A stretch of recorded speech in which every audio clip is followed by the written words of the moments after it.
너 지금 우리 아들을 능욕한 거야? 그 아이가 태어났을 때 난 알았어. 내 남편 눈을 닮았더라. 두고 봐. 사돈. 아니, 너네 아빠를 내가 어떻게 복수하는지. 그 전에 1초면 됩니다. 구독과 좋아요 꼭 눌러주세요. 수십 년의 교직 생활을 마치고 은퇴한 김정수는 마침내 인생의 고비들을 하나씩 넘어섰다는 안도감을 느꼈습니다. 남편 박노실이 갑작스럽게 세상을 떠난 후 홀로 아들 태영을 키우며 교장 자리까지 올랐던 그 시간이 주마등처럼 스쳐 지나갔죠. 68배 나이의 정수는 이제 아들의 결혼식을 무사히 치르고 나서야 비로소 어깨에 짊어졌던 무거운 짐을 내려놓을 수 있다고 생각했습니다. 어머니, 절 키우시느라 고생 많으셨어요. 이제는 제가 어머니를 모실 차례입니다. 태영의 결혼식장에서 들었던 그 말이 정순의 가슴을 따뜻하게 데웠습니다. 소심하고 내성적인 성격의 태영이었지만 효심만큼은 누구보다 깊었습니다. 어쩌면 아버지의 빈자리를 채우려는 무의식적인 노력이었을지도 모르겠네요. 그런 아들이 드디어 자신의 가정을 꾸리는 모습을 보니 정수는 뿌듯함을 감출 수 없었습니다. 서유진이라는 며느리는 처음 만났을 때부터 완벽해 보였어요. 단정한 옷차림에 예의 바른 말투, 그리고 미소를 지을 때마다 빛나는 눈빛까지 정수는 며느리를 처음 보는 순간 마음에 들었습니다. 특히 유진이 시어머니인 자신을 대하는 태도는 요즘 시대에 보기 드문 효심이 묻어났죠. 어머니, 제가 직접 끓인 미역국이에요. 한번 드셔보세요. 유진은 결혼 첫날부터 이런 식으로 정순의 마음을 사로잡았어요. 아침마다 정성스레 차려진 식탁, 주말마다 시간을 내어 함께하는 장보기, 그리고 명절 때면 누구보다 일찍 일어나 준비하는 모습까지 정수는 어느새 유진을 친딸처럼 생각하게 되었습니다. 그렇게 3년이 흘렀고 정순의 가정은 평화로웠어요. 태영은 회사에서 인정받기 시작했고 유진은 가정을 완벽하게 꾸려나갔습니다. 그런데 어느 날 유진이 임신 소식을 알렸을 때 정순의 기쁨은 말로 표현할 수 없을 정도였죠. 어머니, 저 아기가 생겼어요. 유진의 말에 정수는 눈물을 감추지 못했습니다. 곧 할머니가 된다는 생각에 가슴이 벅차올랐어. 9달 동안 정수는 유진의 몸을 챙기느라 동분서주했죠. 병원에 함께 가고 보양식을 직접 해주고 출산 준비물을 하나하나 챙겨주었습니다. 그러면서도 가끔 유진의 표정에서 읽히는 미묘한 거리감은 단순히 임신 중의 예민함이라고만 생각했네요. 그리고 마침내 승우가 태어났습니다. 정수는 병원 신생아실에서 유리창 너머로 작은 손자를 바라보았어요. 그런데 그 순간 정순의 심장이 갑자기 멈춘 것 같았습니다. 승우의 작은 얼굴에서 너무나 익숙한 모습을 발견했거든요. 어머, 저 눈매. 정수는 숨을 들이쉬었다 내쉬며 자신의 착각이라고 생각했습니다. 하지만 승우를 바라볼수록 남편 박노식의 젊은 시절 모습이 겹쳐 보였어요. 그건 단순히 가족 간의 닮음이라고 하기엔 너무나 구체적이었죠. 특히 승우의 눈썹과 입꼬리는 마치 노식의 그것을 그대로 옮겨놓은 듯했습니다. 내가 미쳤나? 어떻게 이런 생각을. 하지만 그 생각은 쉽게 지워지지 않았어요. 정수는 그날 밤잠을 이루지 못했습니다. 베개를 몇 번이나 뒤척이며 이런저런 생각에 사로잡혔죠. 아들 태영은 노식을 닮지 않았습니다. 오히려 정순 쪽 가족을 닮았죠. 그런데 승우는 어째서 죽은 노식과 그렇게 닮은 걸까요? 정수는 마음속으로 자신의 못된 생각을 꾸짖었습니다. 새벽녘에야 겨우 잠이 들었지만 꿈속에서도 승우와 노식의 얼굴이 번갈아 나타났어요. 그리고 아침이 되어 다시 아기를 보러 갔을 때 정순의 의심은 더욱 깊어져만 갔습니다. 승우가 태어난 지 석 달이 지났습니다. 정수는 매일같이 아들네 집을 방문하며 손자를 돌봐주었죠. 그럴수록 승우의 얼굴에서 노식의 흔적을 더 많이 발견하게 됐습니다. 단순한 착각으로 치부하기엔 너무나 명확했어요. 특히 승우가 웃을 때마다 드러나는 눈가의 주름, 조그마한 콧날의 모양, 그리고 입꼬리가 올라가는 각도까지 모두 노식과 판박이었습니다. 정순 씨, 손주가 누구 닮았다고 생각하세요? 어느 날 옆집 주민의 물음에 정수는 말문이 막혔습니다. 다른 사람들도 알아차린 걸까요? 가슴이 쿵쾅거렸죠. 글쎄요. 아직 어려서 얼버무리며 대답하고 집으로 돌아온 정수는 오래된 서랍을 열었습니다. 그곳에는 수십 년간 간직해온 가족 사진첩이 있었어요. 떨리는 손으로 앨범을 펼치자 젊은 시절 노식의 모습이 눈에 들어왔습니다. 28살 때 찍은 사진이었죠. 정수는 그 사진과 휴대폰에 저장된 승우의 사진을 번갈아 보았어요. 하느님, 어떻게 이런 일이. 정순의 손가락이 덜덜 떨렸습니다. 사진 속 노식과 승우는 마치 한 사람의 과거와 현재를 보는 것 같았어요. 그건 단순한 가족 간의 닮음이 아니었죠. 유전적으로 직접적인 관계가 있을 때만 나타날 수 있는 그런 유사성이었습니다. 말도 안 돼. 어떻게 이런 일이. 정수는 사진첩을 덮고 창가에 앉았습니다. 머릿속이 복잡했어요. 만약 승우가 정말 노식의 아이라면 그건 곧 태영의 아이가 아니라는 뜻이겠죠. 그리고 유진이. 정수는 생각만으로도 온몸에 소름이 돋았습니다. 유진이 어떻게 노식을 알았을까요? 노식은 정순이 알기로 유진을 만난 적이 없었습니다. 아니, 적어도 자신이 아는 한에서는요. 그날 밤 정수는 과거를 되짚어보기 시작했습니다. 노식은 생전에 여자 문제로 가정의 불화를 일으킨 적이 있었어요. 정순이 30대 중반이었을 때의 일이었죠. 노식의 외도를 알게 된 정수는 이혼까지 고려했지만 어린 태영을 위해 참고 견뎠습니다. 그 후로 노식은 반성하는 듯했고 가정에 충실한 남편으로 돌아왔죠. 하지만 정순의 마음속 깊은 곳에는 항상 의심의 그림자가 남아있었어요. 혹시 노식이가 죽기 전에 정수는 노식이 세상을 떠나기 전 마지막 몇 년간을 떠올렸습니다. 그때 노식은 60을 바라보는 나이였죠. 은퇴 후 골프와 등산을 즐기며 여유로운 생활을 보냈습니다. 겉으로 보기에는 평범한 노후를 보내는 남편이었지만 가끔 이유 없이 외출할 때가 있었고 늦게 돌아올 때면 술 냄새를 풍기곤 했죠. 그때도 여자가 있었던 걸까? 정수는 문득 유진을 처음 만났던 날을 기억해냈습니다. 그때 유진의 눈빛에서 뭔가 이상한 감정을 읽은 것 같았어요. 마치 정순을 이미 알고 있는 듯한 또는 무언가 죄책감 같은 것이 섞인 복잡한 감정이었죠. 하지만 당시에는 단순히 첫 만남의 긴장감으로 치부했습니다. 다음 날 아침 정수는 결심했습니다. 눈으로 보고 마음으로 느끼는 것보다 더 확실한 증거가 필요했어요. 정수는 서재에 앉아 노트북을 켰습니다. 인터넷 검색창에 친자 확인 DNA 검사라고 입력했죠. 화면에는 여러 사설 업체들이 나왔습니다. 몇몇은 가족 몰래 검사할 수 있는 방법까지 안내하고 있었어요. 내가 미쳤나? 어떻게 이런 생각을? 정수는 노트북을 덮었습니다. 아니, 이건 너무 극단적인 방법이었어요. 먼저 다른 방법으로 확인해봐야 했죠. 정수는 사진첩을 다시 꺼내 이번에는 태영의 어린 시절 사진을 찾아보았습니다. 그리고 승우의 사진과 비교해봤죠. 태영과 승우 사이에서는 어떤 유사점도 찾을 수 없었습니다. 정순의 가슴이 더욱 무거워졌어요. 의심은 점점 확신으로 변해갔습니다. 하지만 아직은 누구에게도 말할 수 없었죠. 증거가 필요했어요. 정수는 다시 한번 아들네 집을 방문하기로 결심했습니다. 그날 오후 정수는 태영의 집을 찾았습니다. 유진은 평소와 같이 밝은 미소로 정순을 맞이했어요. 어머니 오셨어요. 승우가 방금 잠들었는데 보실래요? 정수는 미소를 지으며 고개를 끄덕였습니다. 유진의 얼굴을 유심히 관찰하며 어떤 단서라도 찾으려 했죠. 하지만 유진의 표정에서는 어떤 비밀도 읽을 수 없었습니다. 너무나 자연스러웠어요. 마치 완벽하게 연기하는 배우처럼. 정수는 승우의 방으로 향했습니다. 아기 침대에 누워 평온하게 잠든 승우의 모습은 천사 같았죠. 하지만 정순의 마음은 평온과는 거리가 멀었습니다. 손가락으로 조심스럽게 승우의 볼을 어루만지며 그 작은 얼굴을 유심히 살폈어요. 창문으로 들어오는 오후 햇살이 승우의 얼굴을 비추자 정수는 다시 한번 가슴이 덜컥 내려앉는 느낌을 받았습니다. 내 손주인데 왜 이런 생각을 하게 되는 걸까? 자책감과 의심이 번갈아 정순의 마음을 괴롭혔습니다. 유진이 차를 들고 방으로 들어왔어요. 정수는 평상시처럼 행동하려 애썼지만 손이 미세하게 떨리고 있었죠. 어머니, 요즘 안색이 안 좋으세요. 너무 무리하시는 거 아니에요? 유진의 다정한 물음에 정수는 마음을 다잡았습니다. 지금은 아무것도 드러내선 안 됐어요. 의심만으로 가족을 파괴할 수는 없었죠.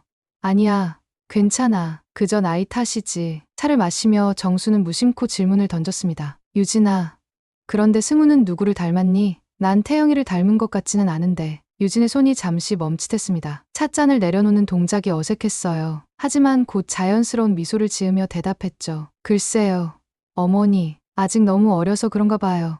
점점 태영 오빠를 닮아갈 거예요. 정수는 유진의 눈을 지켜보았습니다. 거짓말을 하는 듯한 기색은 없었어요. 하지만 뭔가 숨기는 것 같은 느낌은 지울 수 없었죠. 유진아, 너 혹시 시아버지를 만난 적 있니? 갑작스러운 질문에 유진의 눈동자가 흔들렸습니다. 아주 잠깐이었지만 정수는 그 찰나의 변화를 놓치지 않았어요. 아니요.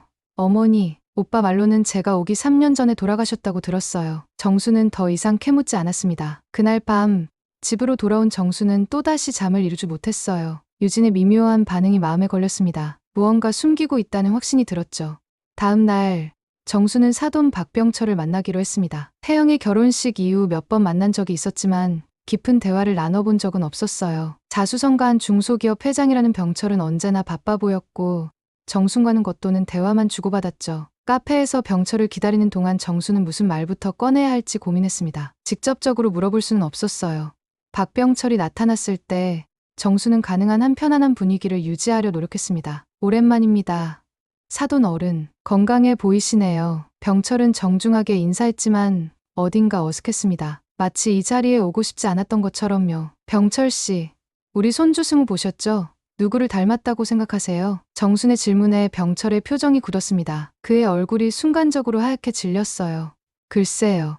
아직 어려서 잘 모르겠습니다. 아이들은 자라면서 많이 변하니까요. 정수는 병철의 반응을 주시했습니다. 그의 눈빛에서 불안감이 역력했어요. 그런데 병철 씨, 혹시 제 남편 노식이를 아시나요? 사진이라도 보신 적 있으세요? 병철은 물을 한 모금 마시며 시간을 벌었습니다. 그의 손이 미세하게 떨리고 있었어요. 아니요. 뵌 적 없습니다. 사진도 본 적 없고요. 너무 빠른 대답이었습니다. 정수는 확신했어요. 병철이 무언가를 숨기고 있다는 거요. 그럼 혹시 유진이가 결혼 전에 어떤 사람들을 만났는지 아세요? 이전 연애 경험이라든가. 병철은 갑자기 자리에서 일어났습니다. 그의 얼굴에 당혹감이 역력했어요. 죄송합니다.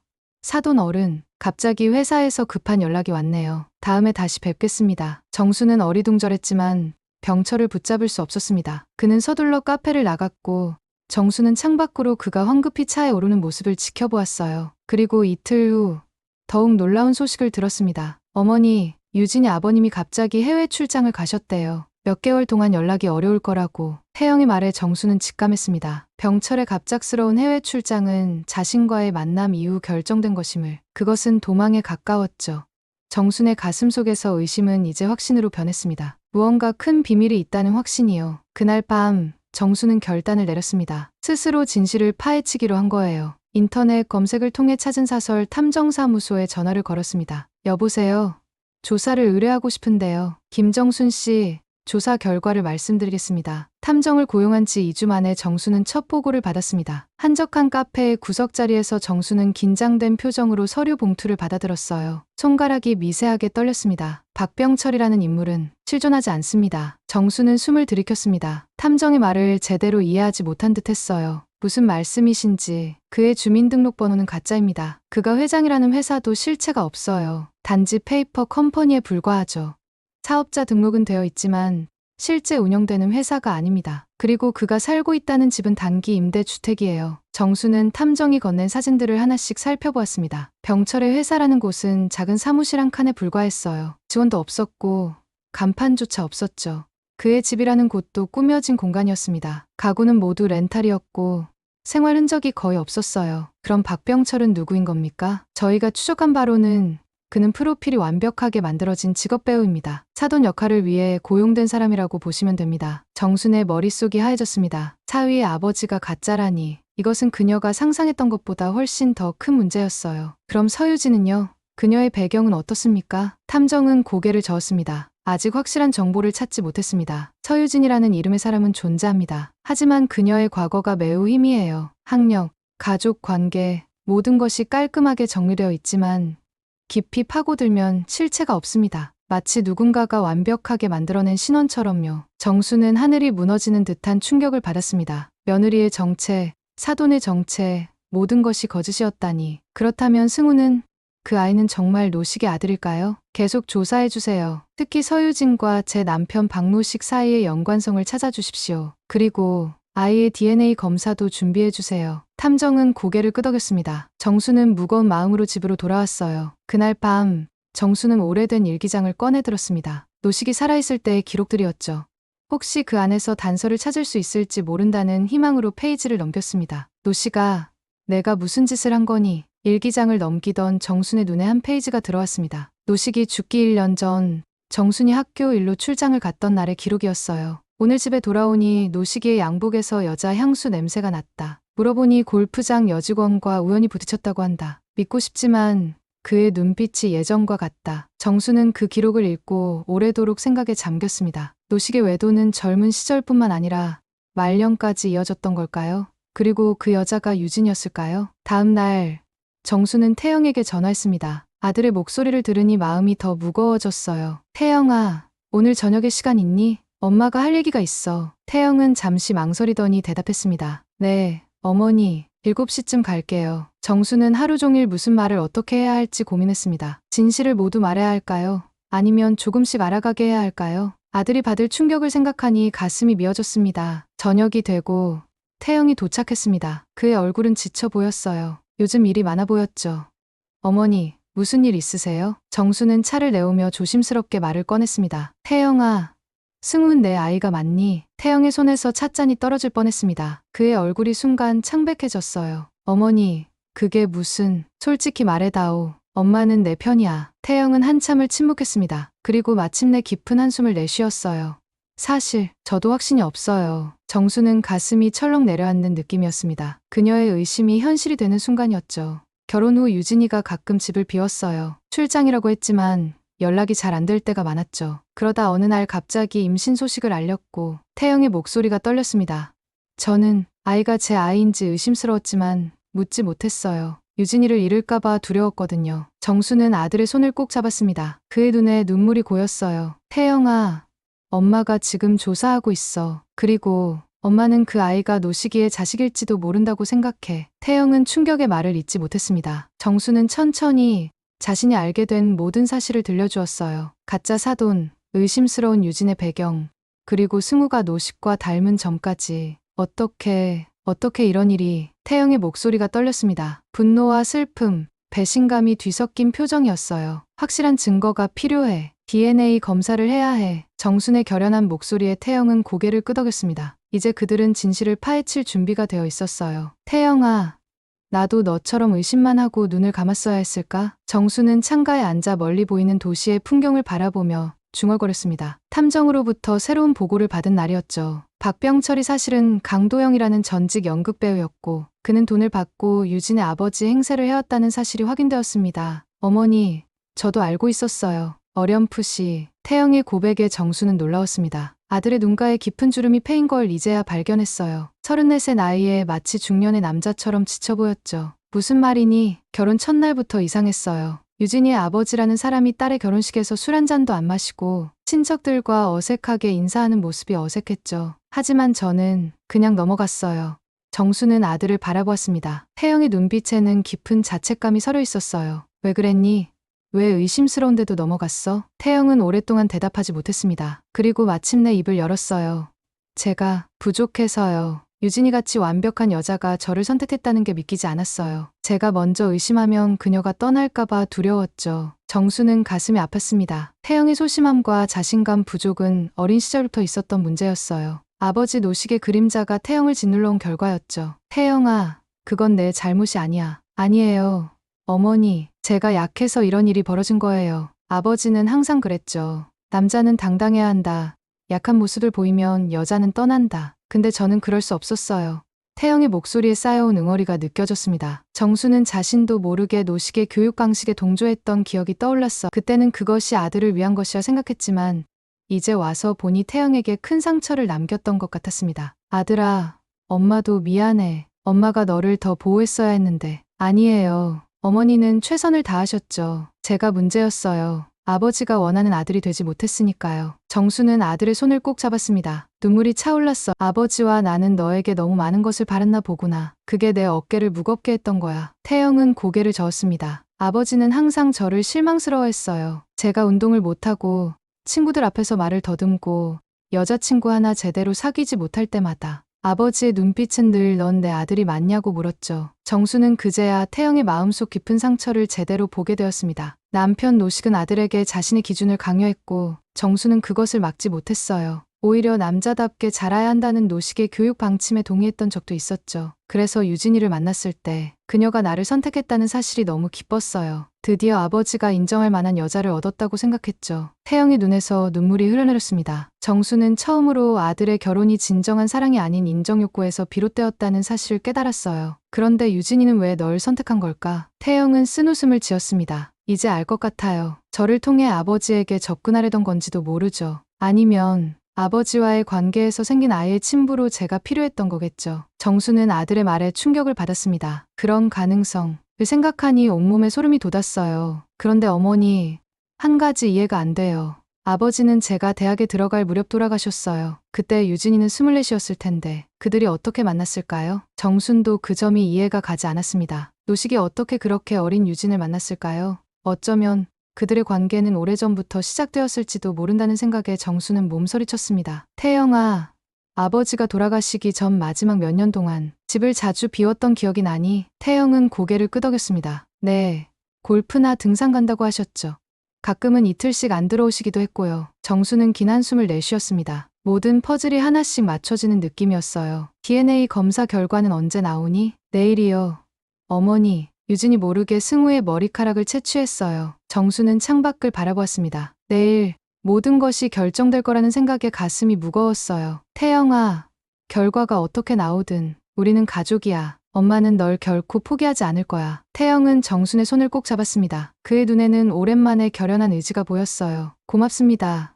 어머니, 이번만큼은 제가 강해질게요. 진실이 무엇이든 정면으로 마주할 겁니다. 정수는 아들의 말에 안도감을 느꼈습니다. 비록 고통스러운 진실일지라도 함께 이겨낼 수 있을 것 같았어요. 정수는 거실에 앉아 시계를 바라보았습니다. 6시. 태영이 DNA 검사 결과를 가지고 올 시간이었죠. 손가락이 무의식적으로 소파 팔걸이를 두드렸습니다. 가슴은 불안으로 가득 찼지만 한편으로는 이미 결과를 알고 있는 듯한 확신도 있었어요. 어머니, 왔어요. 현관문이 열리고 태영이 들어왔습니다. 그의 표정만으로도 모든 것을 알 수 있었어요. 창백한 얼굴, 굳어버린 입술, 그리고 눈에 가득 찬 절망. 정수는 아들을 바라보며 가슴이 찢어지는 듯한 아픔을 느꼈습니다. 결과가 나왔구나. 태영은 말없이 봉투를 내밀었습니다. 정수는 떨리는 손으로 그것을 받아들었어요. 봉투를 열고 안에 서류를 꺼냈죠. 그 순간 세상이 멈춘 것 같았습니다. 부성 일치 지수 9.9998% 일치. 승우의 생물학적 아버지는 노식이었습니다. 정수는 한동안 숨을 쉴 수 없었어요. 모든 의심이 현실이 된 순간이었죠.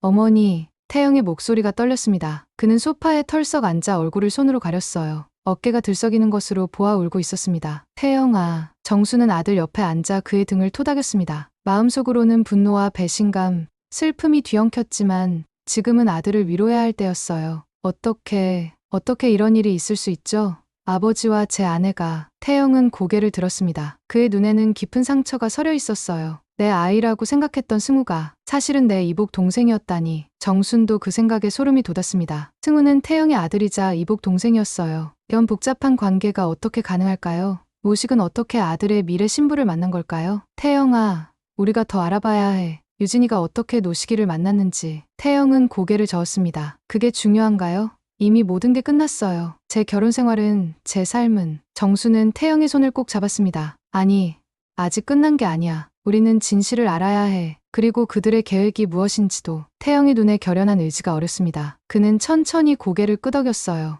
네, 어머니, 유진이를 직접 만나 물어볼게요. 그러나 그날 밤, 유진은 태영의 전화를 받지 않았습니다. 그녀는 승우를 데리고 친정에 갔다는 메시지만 남겼죠. 정수는 불안했습니다. 유진이 이미 무언가를 눈치챈 것일까요? 다음 날 아침, 정수는 탐정에게 연락했습니다. 유진의 과거에 대해 더 깊이 파보라고 지시했어요. 그리고 오후에는 태영과 함께 유진의 아파트를 찾았습니다. 그곳에서 그들은 충격적인 광경을 목격했어요. 짐을 싸고 있군요. 태영의 말대로 아파트 안은 이사 준비로 어수선했습니다. 옷가지들이 캐리어에 담겨 있었고 서류들이 정리되어 있었어요. 유진은 이미 사라질 준비를 하고 있었던 겁니다. 어머니, 이게 무슨 일이죠? 태영은 망연자실한 표정이었습니다. 정순도 당황스러웠지만 침착함을 유지하려 노력했어요. 그녀가 무언가를 눈치챈 거야. 우리가 진실을 알아가고 있다는 것을. 그때 태영의 휴대폰이 울렸습니다. 유진이었어요. 태영은 스피커폰을 켜고 전화를 받았습니다. 오빠, 지금 어디예요? 유진의 목소리는 평소와 다르게 차갑고 날카로웠습니다. 마치 가면을 벗은 것 같았어요. 내 아파트야. 내가 이사 준비를 하고 있더군. 잠시 침묵이 흘렀습니다. 그리고 유진이 다시 말했어요. 그럼 이제 알았겠네요. 승우가 오빠의 아들이 아니라는 것을. 태영은 정순을 바라보았습니다. 그의 눈에는 충격과 분노가 교차했어요. 어떻게 그럴 수 있었어? 내 아버지와. 유진의 웃음소리가 전화기를 통해 들려왔습니다. 차갑고 공허한 웃음이었어요. 오빠의 아버지가 먼저 저를 찾아왔어요. 내가 20대였죠. 그는 내게 많은 것을 약속했어요. 돈, 지위, 안정. 그리고 그는 자신의 아내가 모르게 나와 함께하길 원했죠. 정수는 가슴이 철렁 내려앉는 듯했습니다. 노식이 그런 일을 저질렀다니. 믿기 힘들었어요. 그런데 갑자기 그가 죽었어요. 심장마비로. 그리고 나는 그의 아이를 가진 걸 알게 됐죠. 유진의 목소리에는 감정이 없었습니다. 마치 오래전에 짜놓은 이야기를 들려주는 것 같았어요. 그래서 난 계획을 세웠어요. 그의 아들과 결혼해 내 아이의 합법적인 아버지를 만들기로 한 거죠. 그의 회사 지분도 차지하고 그의 가족에게 복수도 할 수 있었으니까. 태영은 전화기를 바라보았습니다. 그의 눈에서 눈물이 흘러내렸어요. 난 널 정말 사랑했는데. 유진은 다시 한번 차갑게 웃었습니다. 오빠는 그저 내 계획의 일부였을 뿐이에요. 미안해요.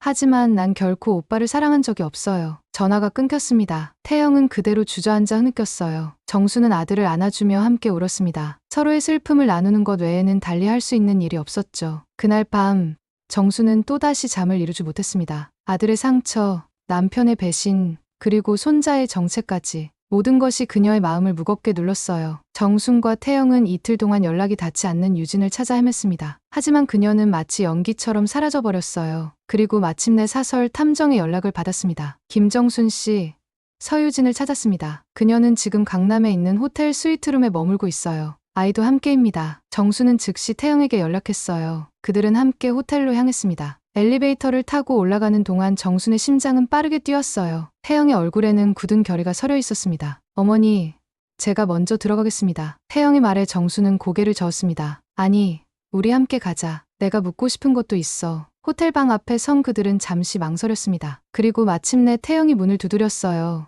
문이 열리고 유진이 나타났습니다. 그녀는 놀란 듯했지만 곧 태연한 표정으로 바뀌었어요. 오셨군요. 들어오세요. 호텔 스위트룸은 넓고 호화로웠습니다. 한쪽에는 승우가 장난감을 가지고 놀고 있었어요. 정수는 손자를 보자 가슴이 아팠습니다. 무슨 일이 있어도 그 아이는 죄가 없었죠. 유진아, 우리에게 설명할 게 있지 않니? 정순의 목소리는 단호했습니다. 유진은 소파에 앉으며 고개를 끄덕였어요. 네, 어머니, 이제 모든 것을 말씀드릴게요. 더 이상 숨길 필요가 없으니까요. 유진은 차분하게 이야기를 시작했습니다. 그녀가 노식을 처음 만난 것은 유진이 대학교 2학년 때였어요. 그녀는 카페에서 아르바이트를 하고 있었고 노식은 단골 손님이었죠. 처음에는 그저 친절한 손님이었어요. 하지만 점점 개인적인 대화를 나누게 되었죠. 그는 자신의 가정사를 털어놓았고 저는 아버지 없이 자란 제 이야기를 했어요. 유진의 목소리에 감정이 스며들었습니다. 그녀의 눈이 흔들렸어요. 그는 점점 저에게 더 가까워지고 싶어 했어요. 선물도 주고 만나자고 했죠. 처음에는 거절했지만 그의 진심 어린 말에 마음이 흔들렸어요. 태영은 고개를 돌렸습니다. 아버지의 이야기를 듣는 것이 괴로웠겠죠. 그런데 처음부터 그를 유혹할 생각이었던 건 아니었나? 정순의 날카로운 질문에 유진은 고개를 저었습니다. 처음에는 아니었어요. 정말로 그를 좋아했어요. 그는 제게 없었던 아버지 같았고 동시에 특별한 존재였죠. 유진은 창밖을 바라보았습니다. 그녀의 눈에는 복잡한 감정이 서려 있었어요. 하지만 시간이 지나면서 그가 저를 단순한 애인으로만 생각한다는 걸 알게 됐어요. 결코 아내를 떠나 저와 함께할 생각이 없다는 것도요. 그래서 복수하기로 했다는 거지. 유진은 쓴웃음을 지었습니다. 복수라기보다는 내 몫을 찾고 싶었어요. 그가 갑자기 돌아가셨을 때 전 아무것도 받지 못했어요. 그의 아이를 가졌는데도 정수는 가슴이 철렁 내려앉는 느낌이었습니다. 그녀의 예상대로였어요. 그래서 태영이를 선택한 거군. 유진은 태영을 바라보았습니다. 처음으로 그녀의 눈에 미안함이 어렸어요. 오빠를 이용해서 미안해요. 하지만 전 다른 선택이 없었어요. 노식 씨의 재산을 물려받을 수 있는 유일한 방법이었으니까요. 태영은 주먹을 불끈 쥐었습니다. 분노와 배신감이 그의 얼굴을 일그러뜨렸어요. 그럼 가짜 아버지는 그 박병철이라는 사람은 어디서 구한 거야? 유진은 한숨을 내쉬었습니다. 인터넷에서 고용했어요. 직업 배우죠. 그는 단지 자신의 역할을 연기했을 뿐이에요. 정수는 고개를 저었습니다. 이 모든 것이 너무 기막히고 슬펐어요. 유진아, 내가 이렇게까지 할 필요가 있었니? 우린 너를 진심으로 가족으로 받아들였는데. 유진의 표정이 변했습니다. 처음으로 그녀의 얼굴에 진짜 감정이 드러났어요. 그것은 분노였습니다. 어머니, 사랑은 때론 우연보다 잔인한 거예요. 노식 씨는 제게 많은 것을 약속했어요. 하지만 결국 저를 버렸죠. 그가 죽고 나서야 전 임신 사실을 알게 됐어요. 혼자서 아이를 키울 자신도 없었고 그의 재산에 대한 권리도 주장할 수 없었죠. 정수는 유진을 바라보았습니다. 그녀의 눈에는 복잡한 감정이 교차했어요. 분노, 연민, 그리고 슬픔까지. 그래서 내 아이를 노식의 손자로 위장하기로 했고 태영이를 이용한 거구나. 유진은 고개를 끄덕였습니다. 맞아요. 처음에는 단순히 돈을 위해서였어요. 하지만 유진의 목소리가 떨렸습니다. 시간이 지날수록 전 오빠에게 정이 들었어요. 진심으로 미안해요. 태영 오빠. 하지만 이미 돌이킬 수 없었죠. 태영은 믿을 수 없다는 표정으로 유진을 바라보았습니다. 그의 눈에는 깊은 상처가 서려 있었어요. 난 널 정말 사랑했어. 모든 걸 다 바쳤는데. 유진은 고개를 숙였습니다. 그녀의 어깨가 떨렸어요. 알아요. 그래서 더 괴로웠어요. 오빠는 너무 착했어요. 너무 순수했고 그래서 제가 계속 죄책감에 시달렸죠. 정수는 갑자기 승우가 울음소리를 내는 것을 들었습니다. 그녀는 아이를 바라보았어요. 승우는 장난감을 떨어뜨리고 울고 있었죠.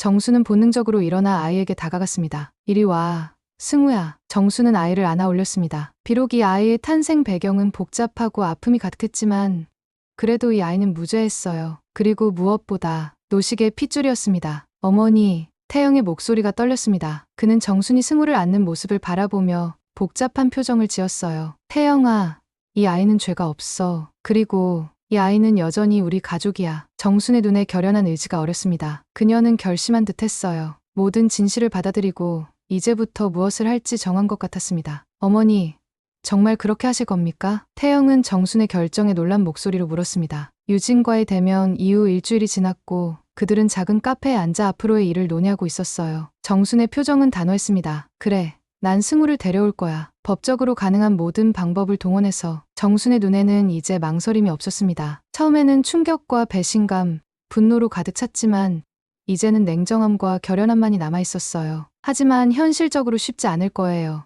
유진이가 승우의 친모이고 법적으로는 내가 아버지로 등록되어 있으니까요. 태영의 말은 맞았습니다. 법적으로 볼 때 승우를 정순이 양육하는 것은 거의 불가능했어요. 하지만 정수는 포기할 생각이 없었습니다. 그래도 포기할 수 없어. 그 아이는 우리 가족이야. 노시기의 핏줄이니까. 태영은 한숨을 내쉬었습니다. 그의 얼굴에는 복잡한 감정이 교차했어요. 어머니, 제가 이해하기 힘든 부분이 있어요. 왜 아버지의 외도로 생긴 아이를 그렇게까지 데려오려 하시는 건가요? 그건 아버지의 배신을 상기시키는 존재 아닌가요? 정수는 창밖을 바라보았습니다. 잠시 침묵이 흘렀어요. 그리고 마침내 입을 열었죠. 내 말이 맞아. 승우는 노시기의 배신을 상징하는 아이야. 하지만 동시에 그 아이는 무죄해. 그리고 내겐 그 아이가 필요해. 태영은 어머니의 눈빛에서 강인함을 발견했습니다. 예전에는 보지 못했던 의지가 그녀의 눈에 어려 있었어요. 승우를 키우는 것은 내 복수야. 노시기에 대한, 그리고 유진이에 대한. 정순의 말에 태영은 놀랐습니다. 그녀의 목소리에는 차가운 결의가 담겨 있었어요. 복수라뇨? 그래, 복수야. 노시기는 평생 나를 속이고 배신했어. 심지어 죽은 후에도 그의 배신은 계속되고 있지. 그리고 유진이, 그녀는 우리 가족을 파괴했어. 그들의 아이를 내가 키우는 것.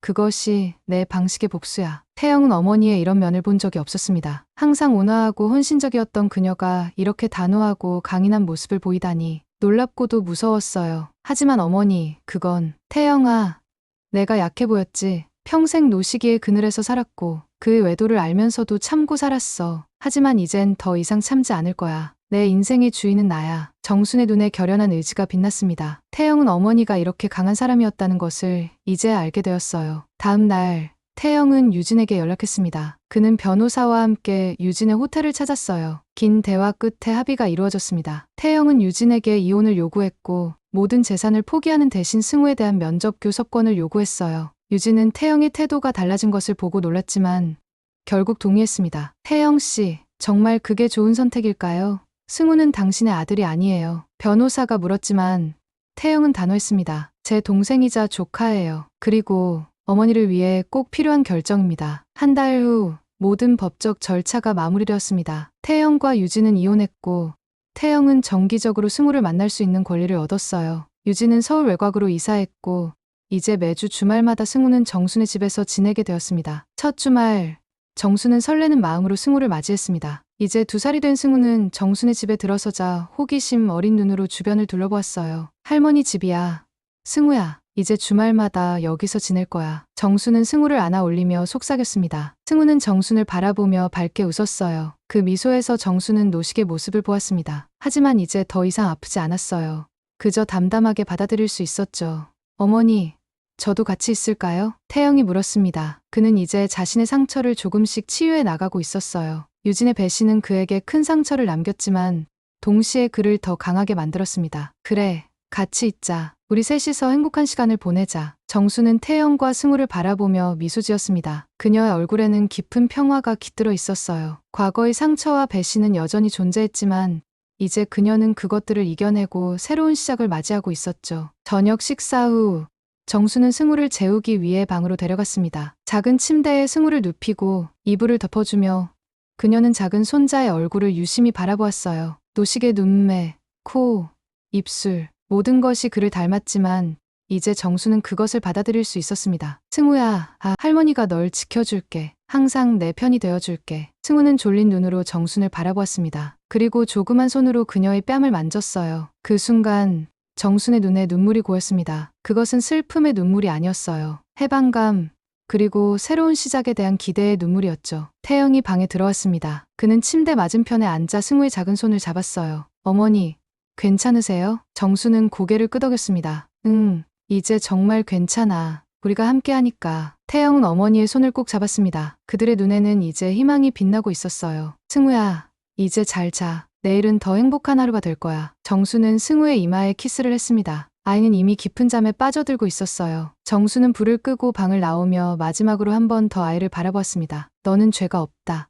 하지만 널 키우는 건 내 복수다. 그녀의 목소리는 작았지만 단호했습니다. 그리고 그 말 속에는 이상하게도 따뜻함과 사랑이 묻어 있었어요. 정수는 이제 진정한 해방을 맞이했습니다. 과거의 그림자에서 벗어나 자신의 인생을 스스로 선택하고 결정하는 강인한 여성으로 다시 태어난 것이었죠. 밤하늘에는 별들이 빛나고 있었습니다. 정수는 창가에 서서 그 별들을 바라보았어요. 그녀의 가슴 속에는 이제 더 이상 무거운 비밀이나 의심이 없었습니다. 오직 미래를 향한 희망과 결연한 의지만이 남아있었죠. 그리고 그것으로 충분했습니다.